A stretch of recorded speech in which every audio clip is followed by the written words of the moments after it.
Hello and welcome to episode 259 of the Smash Accept podcast. I'm your host, Michael Royer. You can find me on Twitter at DynastyDadFF.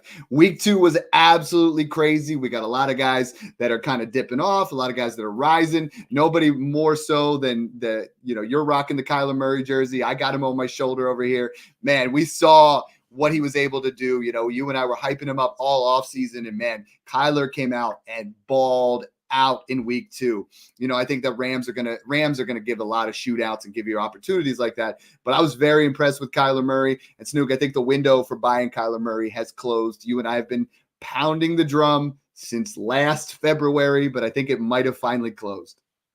Yeah, I mean, Kyler's fun, man. I got, just to show how low everybody was on Kyler Murray, I got this jersey on NFL.com for like $30 because the damn Cardinals organization didn't even believe in the guy. I mean, he's talented. He's an elite rusher. He's a great passer of the football. Marvin Harrison Jr. blew up in week 2.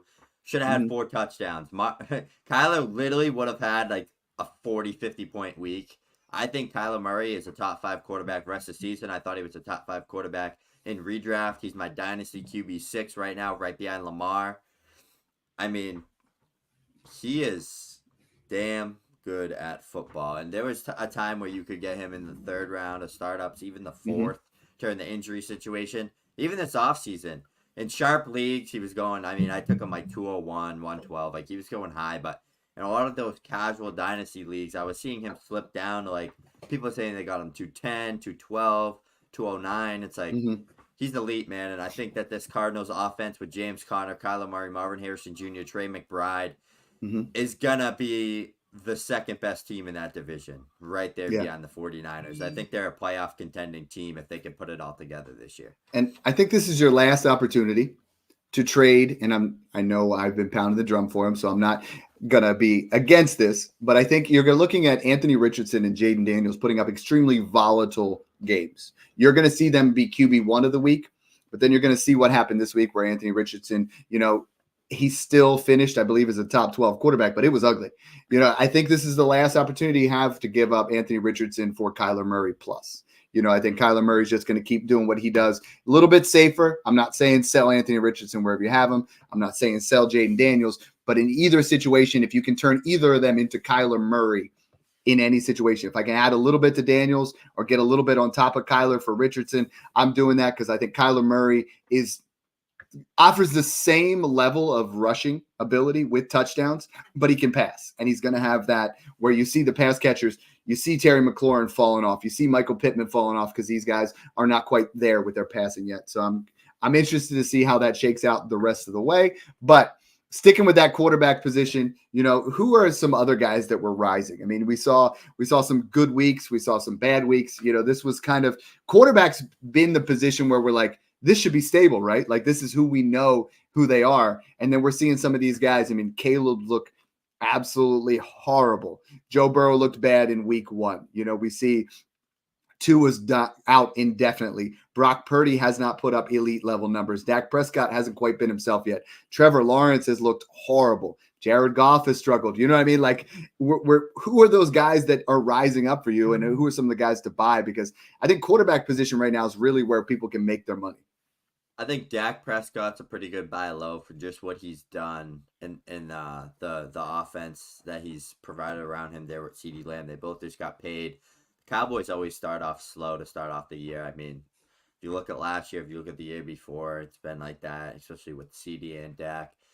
I think Jared Goff is a great buy low right now. I mean, he had 55 attempts, touchdowns didn't go his way last week, but now he's got a more favorable matchup against Arizona. That could be a shootout game, but a weak defense that they could run up the scoreboard on. Touchdown passes are going to come Goff's way. He's like guaranteed 4,000 yards and like 25 touchdown passes. Derek Carr, another guy that I think is a very, very cheap good buy low for your dynasty QB3s and 6-point passing, or a redraft if you just need a backup quarterback there to stash. But what Clint Kubiak has done for that Saints offense, they revived it. They brought back that old vintage Saints offensive look with Alvin Kamara looking lights out, getting him involved in the passing game, getting those run concepts down to point. I mean, that run blocking has looked phenomenal. Kamara's been just absolutely breaking a ton of tackles, looking great after contact, like he always has. One of the best body control and contact balances that I've ever seen in the sport.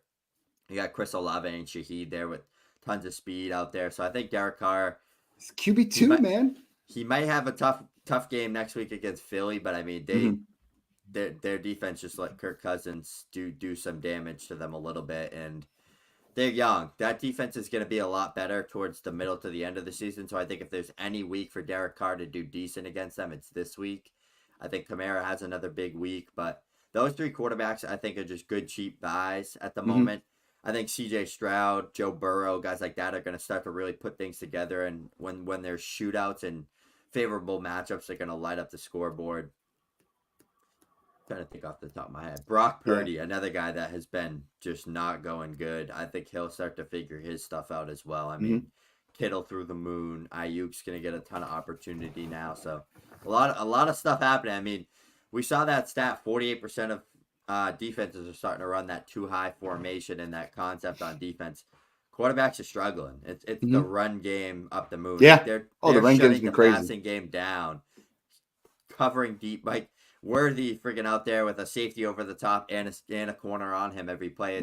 It's just what the teams are gonna do now. So running backs are back to life. I think the quarterbacks are gonna start to figure things out, and offensive coordinators are going to need to adjust concepts and schemes, but I'm excited. I think that this is going to be a big year, and I know quarterbacks are really struggling right now other than Josh Allen and Kyler Murray. That's a great point. I want to talk real quick about some wide receivers. Then I want to really hit those running backs because we just did an entire show on your wide receiver top 12. We only have 11 foundational wide receivers, but we have 9 guys that are ascending towards that area. You mentioned Jared Goff. Jameson Williams, week 1, 9 targets, over 100 yards and a touchdown. A man does it again. Okay. So now we're looking at 2 straight weeks. He's at 38.8 fantasy points, 6th in the NFL right now. I mean, it's Godwin 1, Nico, Neighbors, Kupp, Jefferson, then J-Mo. And the biggest thing is that I'm starting to see from this is if this is Jameson Williams' year, Sam Laporta year is over. This is not an offense that I think is going to support 3 guys plus Gibbs plus Monty. I don't think there's 5 guys that can eat on this offense. And if it is J-Mo really ascending this way without an injury to someone else, Sam Laporta is a bit of a sell for me. I mean, you and I have had him as a sell for a couple of months to get Bowers plus. Yeah. I saw one of the guys in the Patreon got Bowers straight up for Laporta. That window is going to close real soon because Bowers is the focal point of the Raiders offense. Sam Laporta is no longer that guy if J-Mo is going to put up numbers like this. Yeah, and I mean, if you just look at Jahmyr Gibbs, too, 11 receptions through 2 weeks, that's not going to stop. That's going to continue. They're starting to get him more and more involved. I mean, we'll talk about Jahmyr Gibbs a little bit when we get into the running backs, but Amon-Ra, J-Mo, Gibbs, Laporta, it was always Brock Bowers, tight end 1 overall in dynasty season, and I know we didn't say it early enough. You know what I mean? We should have just went up with it right off the bat. We said it to each other. We were making the deals. We should have went public for it. But J-Mo has gone to me from a late second in the offseason to a mid-second after week 1. And Snoog, I'm ready to pay. I'm ready to say he's worth an early second right now. I don't think it's going to be. If we see a 3rd week of this, man, we're going to see Jameson Williams going for 26 first. I think it's going to happen. If you can get that, I'm doing that. Oh, yeah, but I think it's going to happen. Fun player on a great offense. Love him. He's super fun to watch. He's going to unlock that Lions team to be a true Super Bowl contender, I think, this year, if he's healthy. But just the injury concerns, the volume concerns, I know the first 2 weeks just absolutely kicks that to the side, but I want to see it for more than 2 weeks. And we all do. But that's where it's tough to get in. If he has a 3 reception for 80 yards and a touchdown week this week, then it's just get a first. There's no you can't lose that trade if you get a first for him. You really can't. So I think always know when to sell high and when to hold and predict and make that bet that someone's going to gain value. Of course. I think he looks great this year. I made this trade the other day, and Alec Pierce has 38.1 fantasy points. I traded Pierce in a 3rd for a 2nd. It's just process over results. That's going to be Adonai Mitchell soon. Once Josh Downs comes back. Once Bye, Downs AD is back. Mitchell. He's wide receiver 1 in Indy, baby. You mentioned Derek Carr is playing really well. Rashid Shaheed has 37.2 fantasy points as the wide receiver 9 at this point. And I'm not saying he's a top 10 wide receiver, but I mean, he seems to be the guy that Derek Carr's locking onto. I'm willing to pay a late second right now. I don't know about you. Like if I have a team that Cooper Kupp went down to injury, AJ Brown's out, like I'm missing guys left and right, Puka. I think Rashid Shaheed is a cheap fill-in, and he's young, he's explosive, and I think he's finally putting it all together. Yeah, he's another one of those. He's like that JMO light, that worthy light. He's not on those guys' levels, but he's one of those. You give a roster clogger in a third, and you're fine. He's one of those speedy guys in the hands of a great offensive coordinator and Clint Kubiak that's dialing up these deep route concepts. He's getting open and he's getting the ball. It's that simple. It doesn't have to be hard sometimes, right? Like they're running the ball well. I mean, Kamara's averaged 5.5 yards per carry through the first 2 weeks. They're really opening up that deep ball opportunity there. They're getting that play action established. Troy Fautanu's looking great out there. Cesar Ruiz, like their offensive line's actually working. That's the thing with them. Like I wish they had Ryan Ramczyk, because I think it would be one of the better offensive lines right now in football, because it was horrible last year with injuries. But I think they're really starting to mesh well together. And those run concepts, I watched every play, every snap of that game from Kamara, and they were just really putting together some good concepts and utilizing his strengths as a runner. And it was good to see. So I think that helps Carr, that helps Shaheed, that helps Olave, that helps everybody. But I don't know. I think Derek Carr's Linsanity run's probably going to end soon. But I think they'll still be a solid offense, and they're probably going to win that division or get close to it. Yeah.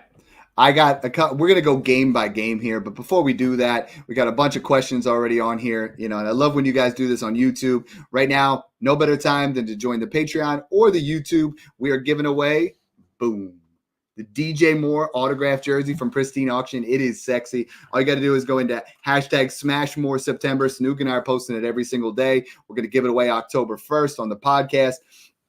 But Snook, you nailed it last week when you were talking about what the Patreon Discord really is, right? A lot of guys are saying, well, everyone has their own Patreon. They're like, look, you can see our rankings. Look, you can see this. But what really separates ours, is the way that you've set it up. And I want you to let me know, exactly how you said it last time, because that was beautiful, man.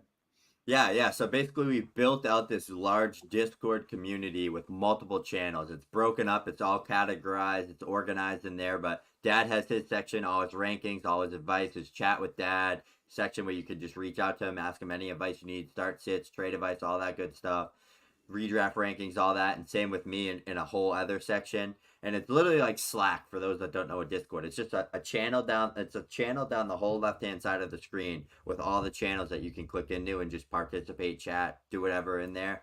There's fantasy football chat sections. There's trade advice sections, just generalized to the whole community. We got 400 plus people in there talking shop 24/7. But we also have some for the more higher up tiers. We have rebuild sections, roster construction sections, and we do a ton of work in there just building stuff out as we go. So there's still so much that's coming. But Dad's just done a great job. He's going to build out more of that, 1 year punt, roster construction, when to rebuild, when to contend, good and buys. That's what a majority guys in there are DMing put me. In dynasty buys weekly or monthly. I like to put in some buys. I put in some sells. We like to do this. We put a voids in the redraft. We do everything fantasy football related. We got Jack Donahue. He said, hey, you guys have helped me to start 2-0 in my first dynasty league. Would you trade Kincaid, Tank, and 2 seconds for McBride and Saquon? Smash. McBride is the only guy that McBride is the only tight end where you said, hey, were you doing straight up from Bowers? He would be the only guy I would consider even questioning that. And then you get Saquon. And then we got Chief 22 says, hey, you ready to sell Laporta for Bowers straight up? Yes. I think you can still get it. I would have did it before the season. Before the season, we said a 1-2 swap. Yeah. But now you didn't have to do it straight up. There's no swap. There's no swap. Forced. You know what I mean? Got my man George here from Twitter. Would you guys drop Terry McLaurin or Rome Odunze for Quentin Johnston or Jordan Whittington? I would not for Whittington. I'm getting really close to considering dropping Rome for Quentin Johnston. I know that's going to sound wild to some people, but I think you hit it on the last show talking about that Bears offense. Give it a little bit though. give Yeah. it a little bit. So I want to go game by game, and I just want to hit on a riser. I want to get your opinions, and we got to kind of go a little bit more rapid fire because we're trying to bring you as many shows as possible. But Snook and I are grinding. Bills Dolphins. James Cook is a riser. You know what I mean? He Whether is. you I love was him or you wrong hate about him, I was he wrong is about him. he is a beast in this offense. Ray Davis is the guy to hold, but I think this is an offense that looks just like Greg Norman's Ravens, right? An elite level rushing quarterback with a solid tight end, but it's going to be predicated on the run, and then they're going to spread the ball around. I like Shakir, but I think James Cook is now worth a first, and he's inside my top 10 dynasty running backs. I think Kincaid bounces back. I really do think he's going to have a good year. I think it's just slow. They're getting things figured out with him, but he looks so talented. He's so good. He gets open. Mm-hmm. They were getting him involved early on, and then he got absolutely donkey kicked in the head and got removed with like some sort of concussion. So I think they were going easy on him after that, but Kincaid buy low, I think. Josh Allen, obviously massive riser, probably MVP candidate, and then James Cook, I was wrong about. I was low on him. I said fade him in redraft. I said sell him in dynasty. My concept in dynasty of trading him for Alvin Kamara and Joe Mixon plus, absolutely banger. But fading him in redraft, I was wrong. So I think from the he's Dolphins, the guy that proved me wrong early on. Dolphins side, I'm gonna hold on to Tyreek Hill, but I'm trying to sell Jalen Waddle. You got to tear down right now from Jalen Waddle or tear yourself up. Going to the 49ers Vikings, biggest riser, and it's not even debatable, is Jordan Mason. Jordan Mason is a guy that you should be going and buying for a second because you're at some point, even when Christian McCaffrey comes back, this Achilles is something that could just bother him for a long time. So I mean, he's a big buy, and George Kittle. I think CMC out. I think George Kittle has tight end one overall upside rest of the season. He's going to be a touchdown a game. He's going to put up crazy numbers. Brock Purdy feeds him. Fire me up because George Kittle. I need that George Kittle jersey because he's one of my most owned dynasty tight end. Been pounding the drum for him. All right. Benny Raguva says, hey, man, redraft. Would you trade away Dobbins for Pickens? I got Henry, Connor, Mason. Wide receivers are Chase, Neighbors, Godwin. Dude, I really like what I'm seeing from Dobbins. It's so hard to get those running backs. I think Pickens is going to be fantastic, but you have three guys there. I can see it either way on this one. Snoop, would you take Dobbins or Pickens? On the weekly, I play Dobbins over him right now, but I think Pickens is going to get him. Yeah, but I think I'd take Pickens just with the injury history with Dobbins and the upside that Pickens has even in this offense. I think I'd go with George Pickens here. Next game, Seahawks Patriots. Biggest riser for me is that entire Seattle offense. DK Metcalf is going to be a wide receiver 1. Jackson Smith-Njigba is going to be a wide receiver 2. Whoever the running back is, because even if you don't like Charbonnet, he's going to be volume-driven RB2. He put up 21 points last week. Kenneth Walker, this offense is fun now. Yeah, I agree. I think buy low on Kenneth Walker right now. Like I think that's the thing you do because I think the injury's scaring a lot of people. That's such a win your league type of move to make right now. Is if you could buy him, he misses. It might be 2 weeks, maybe the week after, and then it's like he's back and he's dropping 20 bombs again. Because I don't think it's too. I think he said he was fine after it, but they want to be cautious with it. So I think they're just playing it safe with him. But yeah, I think Kenneth Walker's gonna have a crazy good year if he's healthy and he comes back. And if if you have Hawkinson or you have a tight end issue, Hunter Henry right now is tight end 5. He's been seeing a crazy target level. Him and Ramondre Stevenson are the only guys you're even debating playing from the Patriots. You want no Broncos, you want no Patriots, and low key, there's a couple other offenses we're going to talk about. We don't want to touch. Next game, Giants Commanders. I mean, obviously the biggest risers are Malik Neighbors. You cannot buy anymore, but we've tried to tell you, the other thing is whoever plays the Commanders, that's your biggest buy because that's the quarterback you want to start. They're a lock for 25 fantasy points. This game didn't really have a lot really to add on to those things. I mean, I think Eckler and Brian Robinson are going to have weeks where you can start them, but not on the regular. I think Brian Robinson is going to be touchdown or bust type. Like, I mean, he put up like 130 rushing yards and put up like 13 fantasy points. But I think they have a very good system with how they're using him and Eckler. I mean, he's put up back-to-back like solid 10-plus point weeks with good receiving utilization.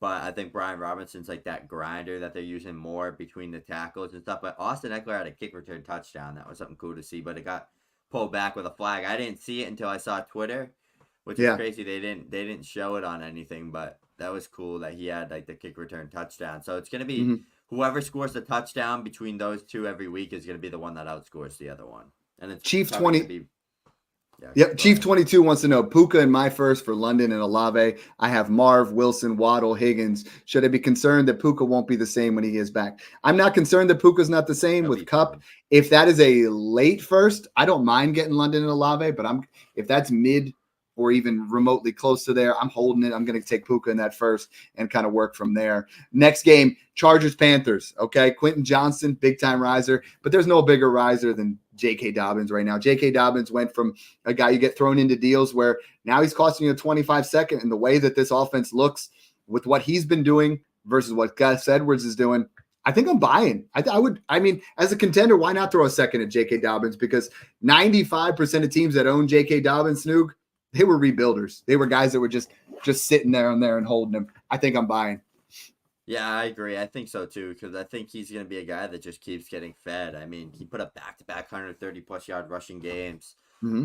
The concepts that they're dialing in for that run scheme is just through the roof for him. And if he's healthy, if he's good to go, they're going to keep feeding him the ball. Yeah. That's how Harbaugh works. That's how Roman works. They're going to feed the hot hand, and he's the hot hand. It's not Gus Edwards. So yeah, for sure, man. I like what I'm seeing from that offense. They're slowly building. Like you can see it coming together slowly, even though there's not a lot of good talent on that offense, but they're slowly starting to come together with Herbert there. Yeah, Dobbins has had home runs, but he's also leading the league in 10+ yard, rushes. So that's a big thing for consistency. People look and they see those long runs, but he's doing it consistently.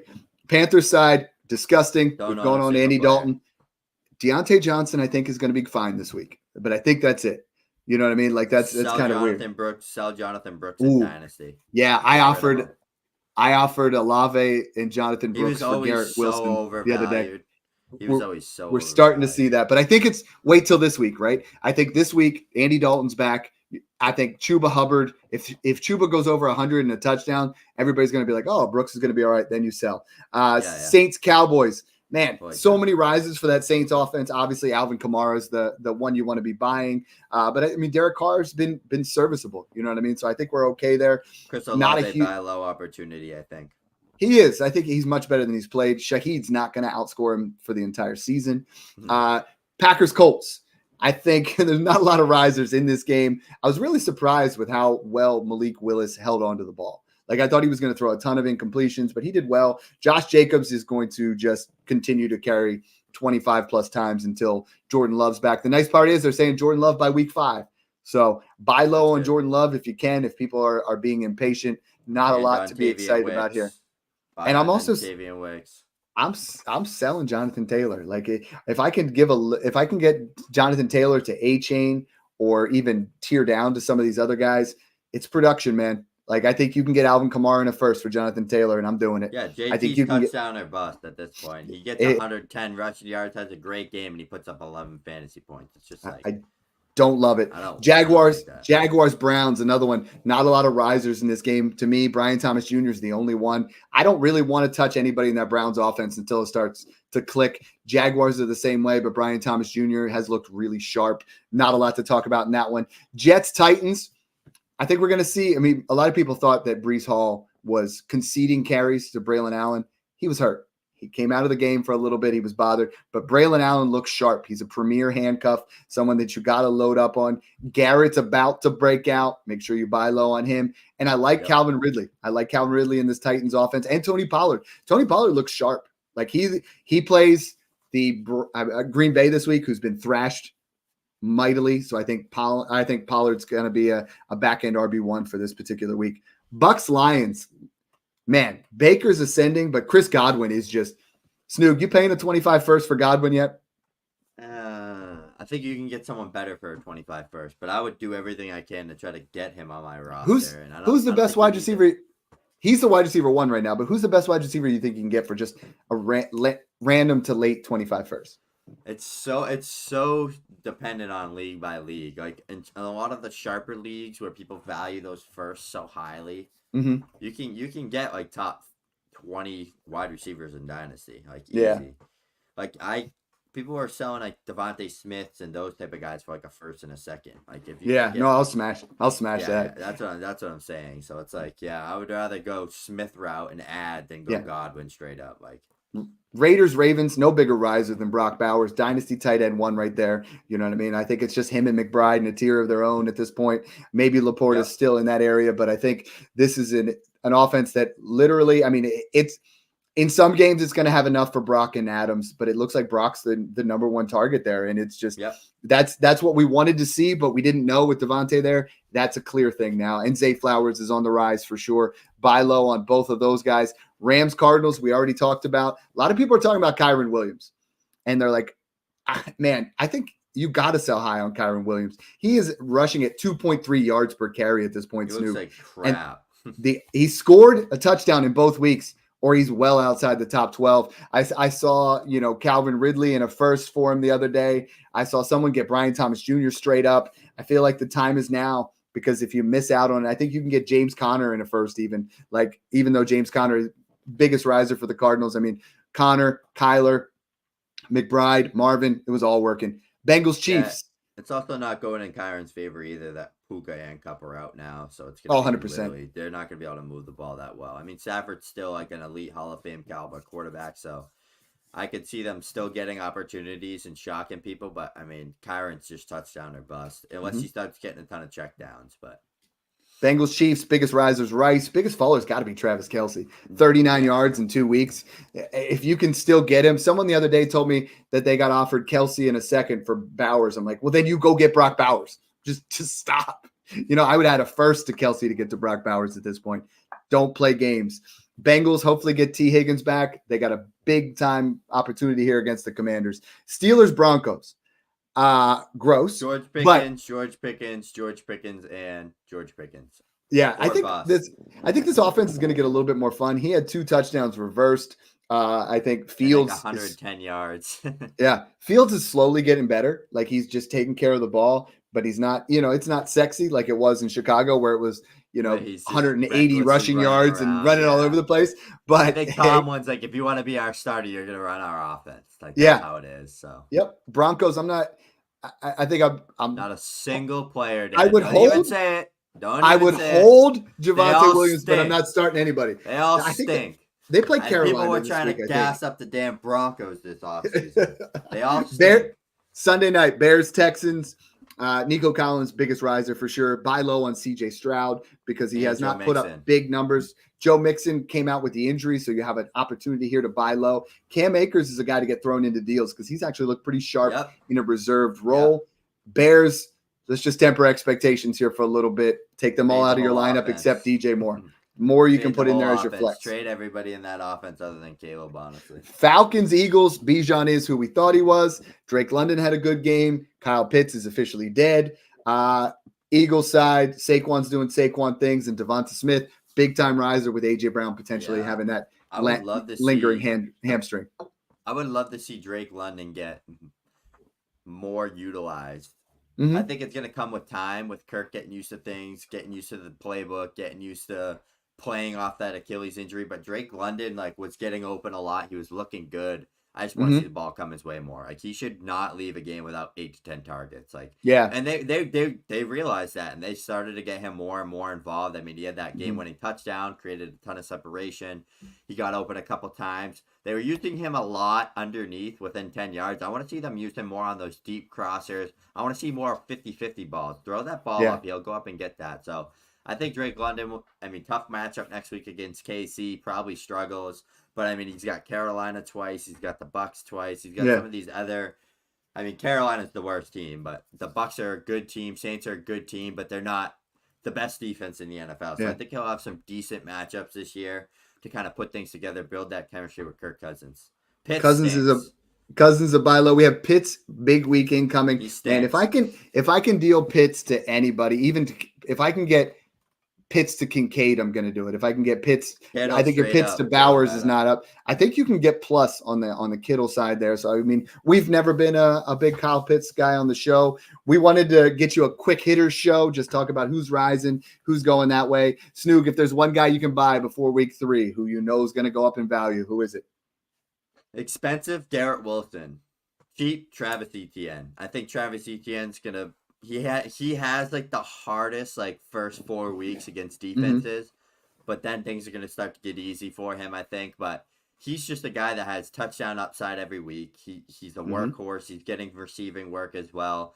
Bigsby lasted a week. He'll probably be a 30% guy, 25% guy. He's gonna get 6 to 8 touches on the ground. It's gonna happen. Don't worry about it. ETN's gonna be like 70% most of the games, and he's gonna get all the receiving and rushing work. And then a cheap dart throw out there. 2 guys I'm buying low on: Dontavian Wicks, Adonai Mitchell. I think Wicks is slowly gonna become that wide receiver 1 in Green Bay. I mean, and he was this week, so.